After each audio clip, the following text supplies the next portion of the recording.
नमस्कार, आप देख रहे हैं अल्टीमेट वेपन ब्रह्मास्त्र। मैं हूं पंकज तिवारी। आज हम बात करेंगे उसी मुद्दे पर जिसकी चर्चा हम अक्सर किया करते हैं, सिस्टम सेट है। आज हम बात करेंगे चित्तौड़गढ़ में अतिक्रमण को लेकर वरिष्ठ पत्रकार श्याम वैष्णव जी से। वो बताएंगे कि किस प्रकार से चित्तौड़गढ़ में अतिक्रमण को हटाया जाता प्रशासन द्वारा और क्या कुछ स्थितियां हैं अभी इस समय।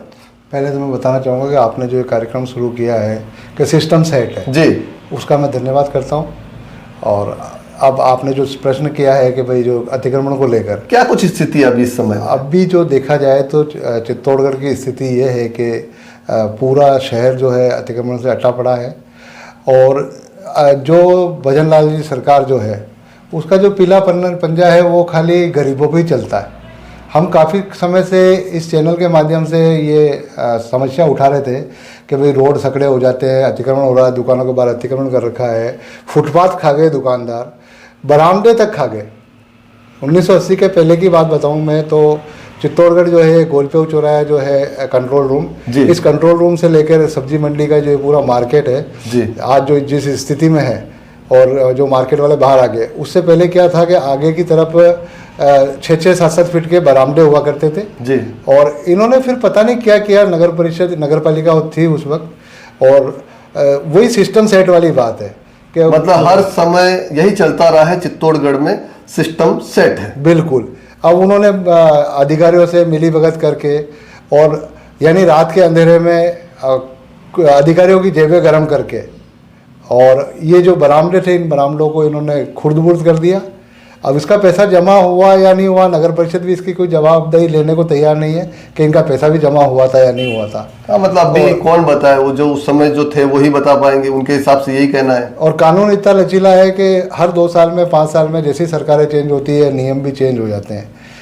यहाँ उसी तरीके से कलेक्ट्री चौराहा जो है जहाँ अभी दवा मेडिकल के मार्केट लगे हुए हैं, वहाँ पे भी बरामदे हुआ करते थे। लेकिन धीरे धीरे मेडिकल वालों ने भी वहाँ पे बरामदे जो थे उसको आगे बढ़ के उन्होंने उसको पैक कर दिया और शटर को आगे ले आए और अब वो दुकानदारी बाहर करने लगे, जिससे क्या होता है जो ग्राहक आता है दवाई लेने या करने तो वो गाड़ी रोड पे ही खड़ी करता है और वहाँ आए दिन जाम की स्थितियाँ। कुल मिला के चित्तौड़गढ़ की अगर बात करें तो सब जगह की यही स्थिति है चित्तौड़गढ़ में। बिल्कुल। अभी यानी कलेक्ट्री चौराहे से लेके भले सदर बाजार ले लो, कोलपेव ले लो, स्टेशन ले लो, प्रताप नगर ले लो, सभी जगह स्थितियाँ ऐसी है। प्रताप नगर की भी बात करें अपन, रेलवे स्टेशन प्रताप नगर की बात करें तो उधर भी जो है बड़ी बड़ी दुकानें बन गई। यानी आवासीय जो कॉलोनियाँ थी, आवासीय कॉलोनियों को इन्होंने व्यवसायी कर दिया और उसको करके इन्होंने चौपाटी टाइप बना दी। सबने बाहर 15-15 फीट 20-20 फीट सभी दुकान वालों ने बाहर निकाल दिया, मतलब एक दुकान एक्स्ट्रा और आपको बाहर मिल चुकी। बिल्कुल। इन्होंने ये बिल्कुल सड़कों पर आ गए। बीच में जब जिला कलेक्टर RS गठाला, रवि जैन और PL अग्रवाल वगैरह आए थे यहाँ पे कलेक्टर, तो समय समय पे उन्होंने बदलाव करने का प्रयास किया। लेकिन वही होता है कि राजनीति जब हावी होती है तो वो कर नहीं पाते हैं। अब जैसे गठाला जी, तो गठाला जी ने भी काफ़ी प्रयास किए, काफ़ी सरकारी ज़मीनों को मुक्त कराने का प्रयास किया, लेकिन जैसे ही वो गए और वापस जो भू माफिया है उन्होंने कब्जा करना शुरू कर दिया। कुल मिला के बस थोड़ा सा आपकी नज़र हटी और दुर्घटना घटी। बिल्कुल। और अब जैसे अभी अपन नेहरू बाजार और सुभाष चौक, गोलपेव चौराहा इसकी बात करें तो ये जो राउंड में बना हुआ है वो राउंड में बना हुआ, उस पर 2.5 फीट 2-2 फीट के लगभग फुटपाथ है। लेकिन फुटपाथ पे जो दुकानदार है उन्होंने पर्दे लटका दिए, सामान रख दिया। अफसा सिनेमा है तो वहाँ भी दुकानों पे, यानी यहाँ शहर के जो बाजार है उन बाजारों की ये स्थिति होगी कि सकड़ा करने का कुल मिला के अगर हम बता सकते हैं तो कि मूल जड़ अगर माना जाए तो दुकानदार ही है, दुकानदारी है। अतिक्रमण अगर फैलाया जा रहा है अपने घरों के बाहर, दुकानों के बाहर, मतलब वो सीधा सीधा वो मालिक ही कर रहा है। नहीं, मालिक कर रहा है लेकिन मिली भगत तो अधिकारियों की है भाई, उसके बिना तो हो ही नहीं सकता ना, सिस्टम सेट है। बिल्कुल सिस्टम सेट है। अधिकारियों के बिना तो क्या है कि कुछ पत्ता भी नहीं हिल सकता। अगर आप एक छोटा सा मकान भी बनाओगे तो उसके परमिशन के लिए भी आपको 10 चक्कर लगाने पड़ेंगे। लेकिन यहाँ मेन जहाँ कलेक्टर आते हैं, कंट्रोल रूम है, इसके आसपास दुकान वाले हैं, इन दुकान वालों ने सबने अतिक्रमण कर लिया। बाहर ऊपर जो शेड है उनको बाहर निकल। ये बात भी कर सकते हैं, जैसे नगर परिषद का चुनाव होता है, उसके अंदर पार्षद भी बनते हैं, सभापति भी बनते हैं, तो क्या सब सिस्टम सेट है? क्योंकि ये लोग तो जिस क्षेत्र में रहते हैं जहाँ के पार्षद है, क्या उनकी जानकारी में नहीं होता होगा ये मुद्दे जो हमको दिखाई देते हैं? क्या ये मुद्दे इनको नहीं दिखाई देते हैं? क्या दिखाई देते हैं, लेकिन सब क्या वोटों की राजनीति है।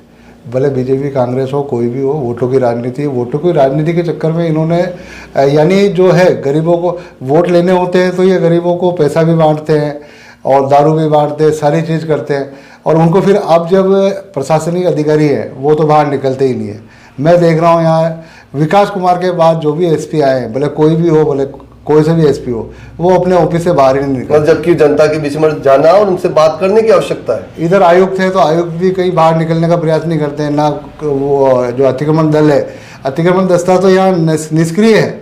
यानी कुल मिला के इन्होंने चौथ वसूली का काम शुरू कर दिया है। जितने भी ठेले वाले हैं इनसे चौथ वसूली करना, ये मैं नहीं कह रहा हूँ, जो ठेले वाले हैं या घूमटे वाले वो खुद कहते हैं कि हमसे ये 2-3 हज़ार रुपये ले जाते हैं। अब ले की बात के जाते हैं, ये भी उसकी रसीद देते हैं? उसकी कोई रसीद नहीं देते इनको, ये बोल भी नहीं सकते कि हम को रसीद, क्योंकि अगर वो नहीं देता है तो उसका आए दिन जाकर उसके परेशान करना, उसके वहाँ से टेबल उठा लाना, उसके जो है सामान बेचने का काटा मतलब भय व्याप्त करके और गरीबों से पैसा वसूलना। बिल्कुल, और गरीबों में ही गाज गिरती है। अभी ब्रह्मास्त्र न्यूज चैनल के माध्यम से पिछले 2 हफ्ते से मुहिम चलाई गई है कि भाई अतिक्रमण के खिलाफ। तो अब जो अधिकारी है वो अधिकारी तिलमिलाए में तो हैं कार्रवाई करनी, क्योंकि उनको बिठाया इसीलिए, उनका मुख्य कार्य वो कि भाई आप जैसे अतिक्रमण दल है तो अतिक्रमण के जी जो संबंधित विभाग है वो अपने अपने कार्य ईमानदारी से करें, लेकिन वो अब ईमानदारी से नहीं कर रहे हैं। तो अब उनको थोड़ा सा क्या है कि उनको दर्द हो रहा है कि ये चैनल वाले हमारे खिलाफ क्यों बोल रहे हैं। हम अब खिलाफ नहीं। सबसे बड़ी चीज न तो हम किसी गरीब के पक्ष की बात कर रहे हैं न विपक्ष की बात कर रहे हैं, हम बात कर रहे हैं अगर अतिक्रमण को अतिक्रमण माना जाता है तो कार्रवाई सब पर क्यों नहीं। आपका कहना सही है। जब अतिक्रमण आप मान लीजिए कि छोटे व्यापारी से लेकर बड़े व्यापारी ने या भूमाफिया ने किसी ने भी अतिक्रमण कर रखा है, मतलब अतिक्रमण ही कर रखा है, तो उसको सबके साथ न्याय संगत कार्रवाई क्यों नहीं होती है। अब वही है कि नियम लोग जानते नहीं है, और लोग तो बस यही जानते हैं कि गांधी जी का नोट दिखाओ और अपना काम करो। के सिस्टम सेट है, बिल्कुल सिस्टम सेट है। कहीं भी किसी भी विभाग में चले जाओ, आपने गांधी जी का नोट दिखाया आपका काम हो जाएगा, नहीं दिखाया तो आपकी फाइल पे वजन नहीं है तो आपकी फाइल पे काम ही नहीं होगा। चित्तौड़गढ़ में अभी अतिक्रमण कैसे हटाया जा रहा है? अभी चित्तौड़गढ़ की बात करें तो अभी गरीबों पे बुलडोजर चल रहा है। आज भी पहली बात तो हम किसी की पैरवी नहीं करते, लेकिन हम ये दिखाना चाहते हैं कि आखिर अतिक्रमण को अतिक्रमण क्यों नहीं माना जाता और एक तरफा सिर्फ एक पक्ष की कार्रवाई क्यों होती है। अभी कुछ दिन पहले रेलवे स्टेशन के यहाँ इन्होंने अतिक्रमण हटाया। अब अतिक्रमण हटाया, वहाँ से ठेले वगैरह हटा दिए, उनका रोजगार छिन गया। लेकिन जो दुकानदार है जिन्होंने सेट पे बाहर निकाल रखा है, 6 फीट बाहर निकले में शालीमार होटल हो गया, हो कोई भी हो मतलब चेतक होटल है, चित्तौड़गढ़ में हर एक जगह पर स्थिति ये है कि किसी की पैरवी करने की आवश्यकता नहीं है, क्योंकि सभी ने अतिक्रमण कर रखा है। अब उसके लिए जिम्मेदार प्रशासन को ठहराया, ये सिस्टम सेट है ना। बिल्कुल सिस्टम सेट है। अब यानी जब जिला कलेक्टर इंद्रजीत सिंह जी थे, उसके कार्यकाल में यहाँ जो अपना विनायक होटल है, विनायक होटल से जो आगे का क्षेत्र है वो कम से कम 4-4, 5-5 फीट आगे निकला हुआ है। उस वक्त उन्होंने आदेश नगर परिषद आयुक्त के माध्यम से आदेश करवा दिए थे कि भाई ये आगे की जो 6 फीट है वो 6 फीट को उसको तोड़ा जाए, लेकिन वो आज तक भी नहीं टूटा। इसके बाद में जब यहाँ रिंकल गुप्ता आयुक्त आई थी, उस समय उन्होंने कार्रवाई की थी। एक नदी किनारे जो वैसे तो नियम है सिंचाई विभाग का कि नदी नाले के 150 फीट के एरिया में कोई भी पक्का निर्माण नहीं हो सकता, ग्रीन बेल्ट के नाम से जाना जाता है, होता दर्ज होती है वो। लेकिन एक होटल मालिक है, उसने 5 मंजिला होटल खड़ा कर दिया, जब क्योंकि वो नियम में ही नहीं है। चित्तौड़गढ़ जो है नगर अगर हम किसी भी विभाग के नियमों की बात करें चित्तौड़गढ़ में तो शायद बात कर सकते हैं कि ताक में रखे हुए हैं। बिल्कुल, यहाँ नियमों को बिल्कुल ताक में रखा हुआ है और कार्रवाई सिर्फ एक पक्ष के खिलाफ होती है। कार्रवाई खाली गरीब पे ही होती है। एक पक्ष मतलब चाहे वो उसको कोई भी नाम दीजिए, कोई भी संज्ञा दीजिए, लेकिन सिर्फ एक पक्ष पर ही कार्रवाई होती है। बिल्कुल सही कह रहे हैं कि एक ही पक्ष जो है वो ही पिसाता है, गरीब ही पिसाता है।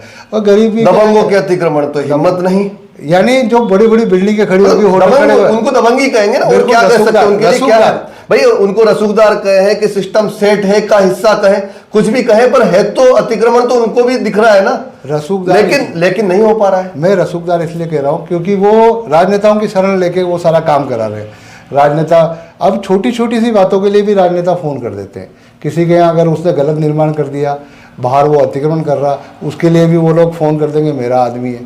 अब मेरा आदमी का क्या मतलब हुआ, यानी आदमी तो सभी आप ही के हैं, पूरा चित्तौड़ भाई। आपको अगर किसी भी जनप्रतिनिधि के रूप में आपको अगर खड़ा किया है या आपको जिता कर लाया है तो उसमें जनता का सभी का हाथ है।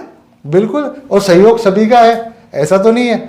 लेकिन नेताओं ने तो बस ये मान रखा है कि भाई हम चुनाव में जाते हैं तो हमारे से लोग मांग करते हैं, इसलिए हमें गरीबों को काम करना ही नहीं है। और दूसरी बात ये होगी कि अब जो गोलपीऊ चौराया है वहाँ पर जो कॉम्प्लेक्स बने हुए हैं, भले वो चूड़ी बाजार ले लो, इनानी सिट टावर ले लो, या इधर अभी जो नया कॉम्प्लेक्स बना, ये जब अतिक्रमण दल के इंचार्ज ने जब उनसे बात की तो उन्होंने कहा कि नहीं, कागजों में है, हमने अंडर ब्रिज में दे रखी, यानी अंडरग्राउंड में हमने पार्किंग दे रखी है। जब मौके पे जाके सिस्टम सेट, बिल्कुल सिस्टम सेट है, मौके पे जाके देखा तो वहाँ कोई भी ना तो पार्किंग है ना कुछ है। कुल मिला के सीधी सी गणित है कि जो सिस्टम सेट है उसको थोड़ा सा बदलने की आवश्यकता है। और हम किसी की न तो पैरवी करते, ना हम किसी के खिलाफ है, ना किसी के विपक्ष में, ना किसी के पक्ष में, हम वही दिखा रहे हैं जो जनता से जुड़े मुद्दे हैं। धन्यवाद। धन्यवाद।